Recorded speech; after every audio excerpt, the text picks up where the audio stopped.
Kemerdekaan bangsa Indonesia merupakan nikmat dan anugerah dari Tuhan Yang Maha Kuasa yang wajib kita syukuri bersama.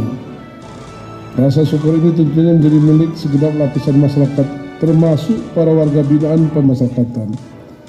Oleh karena itu, pemerintah memberikan apresiasi berupa pengurangan masa menjadi pidana atau remisi bagi mereka yang telah menunjukkan prestasi, dedikasi, dan disiplin yang tinggi dalam mengikuti program pembinaan serta telah memenuhi syarat substantif dalam administratif.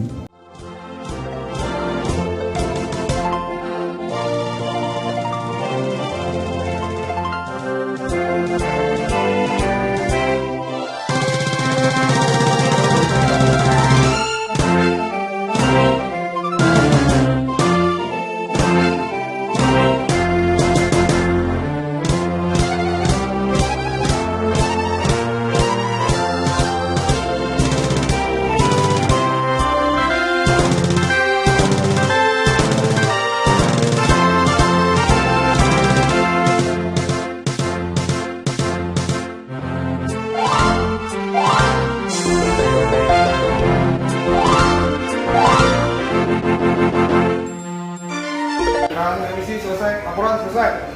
Bubarkan.